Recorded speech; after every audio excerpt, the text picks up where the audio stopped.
पाकिस्तान की बर्बादी पर लगी आखिरी मोहर, दिवालिया हुआ पड़ोसी देश। आर्थिक संकट के बीच पाकिस्तान में हुआ लोगों का बुरा हाल, न पेट्रोल बचा न खाना, पता नहीं आगे क्या होगा। IMF के कर्ज को लेकर समझौता फेल, चीन भी दिखा रहा आंखें, पाकिस्तान की डिफॉल्ट होते ही निकल पड़ी रेल। भारत को चिंता पाकिस्तान से नहीं उसके साथियों से है, अगर ऐसा हुआ तो संकट हम पर भी आ सकता है। भारत से अलग होकर 1947 में एक मुल्क बना था, नाम था पाकिस्तान। अपने जन्म से लेकर अब तक पाकिस्तान के कई रूप दुनिया भर ने देखे। हर बार इस मुल्क ने न केवल अपने पड़ोसियों को बल्कि अपने सहयोगियों को भी निराश ही किया है। जैसे किसी डूबती हुई कंपनी पर कोई पैसा नहीं लगाता, हारते हुए घोड़े पर कोई दांव नहीं लगाता, वैसे ही अब पाकिस्तान को कोई मदद देने को तैयार नहीं है। और आज जो खबर सामने आई है उसने पाकिस्तान की बर्बादी पर आखिरी मोहर भी लगा दी है। एक के बाद एक आर्थिक संकटों में फंसता जा रहा ये देश, हमारा पड़ोसी इस्लामिक देश, पूरी तरह से बुरे संकट में फंस चुका है।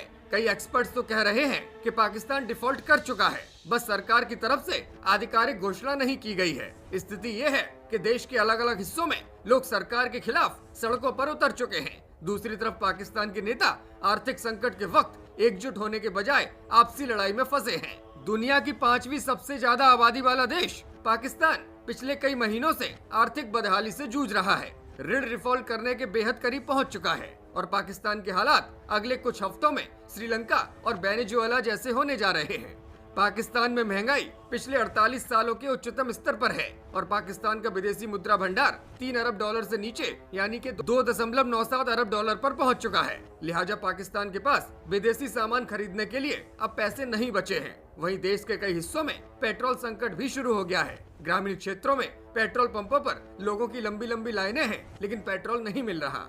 पाकिस्तानी मूल के राजनीतिक विश्लेषक साजिद तरार ने एक चैनल से कहा कि पाकिस्तान काफी पहले ही दिवालिया हो चुका है और अब पाकिस्तान में भीषण हालात देखे जाएंगे। हालांकि पाकिस्तान ने जरूर कहा है कि उसने IMF की सभी शर्तों को मान लिया है, लेकिन इसके बावजूद भी IMF पाकिस्तान को 1.1 अरब डॉलर का लोन नहीं दे रहा है। पाकिस्तान की मीडिया रिपोर्ट्स में सूत्रों के हवाले से कहा गया है कि पाकिस्तान IMF की बिजली बिल बढ़ाने की शर्त पर राजी नहीं हुआ, लिहाजा IMF और पाकिस्तान के बीच कर्ज की किश्त पर कर्मचारी स्तर पर वार्ता फेल हो गई है। यानी कि पाकिस्तान को फिलहाल कोई राहत मिलने नहीं जा रही और पाकिस्तान के तमाम दोस्त देशों ने पाकिस्तान को और लोन देने से साफ इनकार कर दिया है।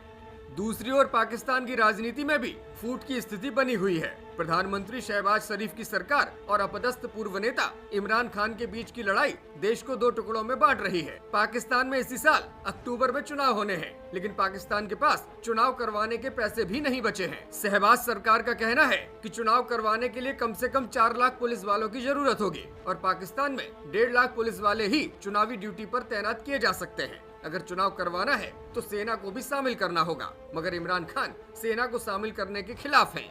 इसी महीने पेशावर में भीषण बम धमाका भी हुआ था, जिसमें 100 से ज्यादा लोगों की जान गई। लिहाजा पाकिस्तान के लिए शांतिपूर्ण चुनाव करवाना भी एक बड़ी चुनौती बन गया है। डीजल और गैस की भारी किल्लत से भी पाकिस्तान में लोग परेशान हैं। सरकार ने पिछले महीने डीजल की कीमतें बढ़ाकर 262 रुपए प्रति लीटर कर दी हैं, जिसके बाद लोग कहीं आना जाना भी छोड़ चुके हैं। कराची के एक व्यस्त हिस्से में स्थित एक गैस स्टेशन पर गैस ही उपलब्ध नहीं है। पेट्रोल की कीमत 200 रुपए लीटर थी, तब तक तो पेट्रोल बिकता रहा, लेकिन अब 250 रुपए से ऊपर जब कीमत पहुंच चुकी है तो लोग इसे खरीदने की स्थिति में भी नहीं है। ब्यूरो रिपोर्ट, मीडिया हलचल।